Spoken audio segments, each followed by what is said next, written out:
The new Blackmagic Pocket Cinema camera, 4K. Cinema 5D at NAB 2018 is brought to you by B&H, the professional source for all your video needs.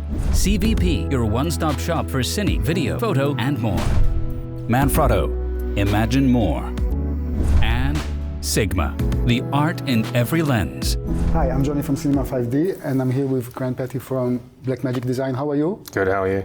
I'm always good. What's the choice in life? You know? And actually, we're here today because you have a new product you just announced. Yeah, Pocket Cinema Camera 4K. And many people asked about this product in the past, of course. I mean, we last talked, it was during November in Japan. Yes, it was, and you asked about it. So what's new about this camera? So the big thing, if you look at it, it uses the same lens mount as the previous model. So you can use all your lenses. So it's physically bigger, but that's because it's got a really large 5-inch screen on the back. Because when you're shooting 4K, you need a big screen to focus. We wanted a really good ergonomics, but also we wanted to accommodate a really large screen, so you've got enough monitoring in it to be able, you need portability. It's nice to rig, but I think it's cumbersome. Okay. So you want to be able to operate without rigging. So the design was somewhat driven by the ergonomics, the big screen, but also we wanted dramatically improved audio. That was the other thing as well. It's dominated on the right-hand side by these multifunction controls. The screen dominates the back. It runs Ursa operating system, by the way. And on the front and the side is connections and audio. Okay, so let's just go through because again, everything is new basically. It's extremely comfortable to hold, I have to say. It grew up, of course, in size. Maybe doesn't fit the pocket itself anymore, but fits my hand very well. Some of the guys joked internally, we said, well, it was pocket battleships, and that was still pretty big, so we'll be okay. You know, obviously it's a 4K sensor, and it's 4/3 in size, so we've got very little, I think there's no crop factor at all. We've got 13 stops of dynamic range, so we've still got that.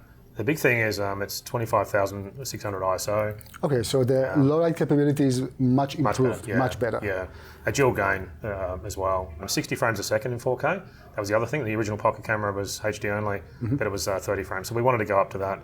There's a high frame rate button on the back, so you can immediately go to the high frame rate if you want. And if I want to go even higher, then I guess I have to reduce a little bit the resolution. And yeah, you can do windowed HD, and you can do 120 frames a second in windowed HD. So it's got both a SD card and a CFast card slot in the side. It kind of operates like it's running the Ursa operating system, so we get some benefits from that. We've got 3D LUTs built in, and you can bake them into the recording if you like as well, so you can load film looks and record directly. But also we've got camera presets, we've got metadata entry, all the other things that we have. So you can actually record from one card to the other if they're both fast enough for the record format that you're recording. But generally you'd probably choose the media based on what you're doing. The SD card is also UHS-2, so you can put essentially 3 different kinds of media in the side. Nice, but you also have enhancement on the other side of the camera. Yes, even as simple things in the design, like you can rotate those around. On the cinema camera, they were just opened up and they were kind of in the way, so you can move those out of the way and rotate them. But for anyone who's a Pocket Cinema camera customer, they'd see the full-size HDMI connector and probably cheer, because little things like that matter. But if you go down lower, you can see that we've got right here. We have a camera-style locking DC, 2-pin DC power connector. And we've also got an XLR connector on the bottom that's got phantom power. So you can plug in an interview mic and record, with a conventional mic. My philosophy was with the design is if this is the camera you go and shoot other people with, this is the camera you shoot yourself with. Okay. So you go out as a lone operator. And that's why if you look at the ergonomics, we've done a whole lot to have a record button on the front and a telly light on the front, so you can record. So the telly's right over here? there. Yeah, there's no media in it. The guys didn't give you any media, but so you can record yourself. There's 2 really nice microphones. In fact, there's actually 4 microphones built in. So we've upgraded the audio, upgraded the sensor, upgraded even the connections. We've got a USB-C expansion port on the side. And what it is, it allows you to, at the moment, you can do a lot of things with it, but at the moment, what we've supported in the Blackmagic operating system is mounting like an external hard disk. So you can plug an external hard disk into this and record straight to it. So if you plugged in a flash drive, you can record to the flash drive and then you just unplug it and take it to your editing system and load your media, and you don't have to do any of the card shuffling. Again, it's about openness, it's about not needing to buy expensive peripherals. On the Ursa, you do have to buy an SSD recorder if you want to record on SSDs. On this, you can just plug any media in, and those little flash drives are actually quite fast. The camera itself is very simple, and actually you don't need many accessories in order to operate it. So it's going to be $1,295, which is $300 more than the original Pocket camera, but DaVinci Resolve Studio is $295.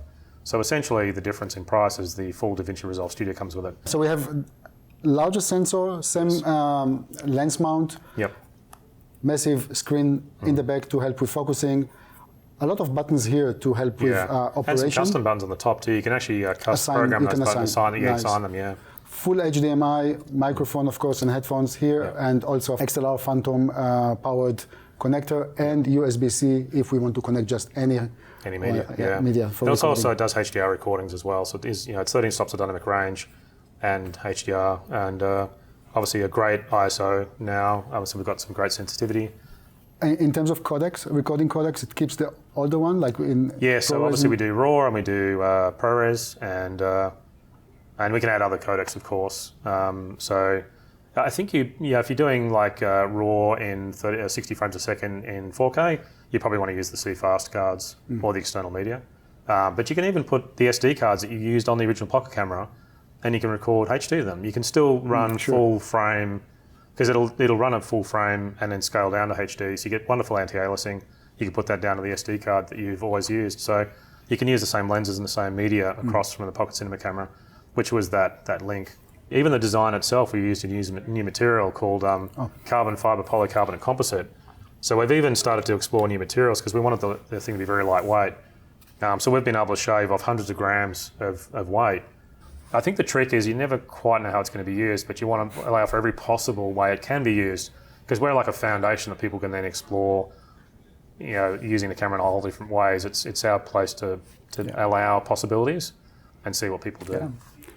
Grant, it looks like a great product. Thank you. Honestly speaking, I think when I see this, the only thing that I want to do is just grab it and go out and film. I know, so do I. I got to wait until the day after the show before I can do it, because of course I can't walk around with a product that hasn't been announced, so I have to wait until Friday.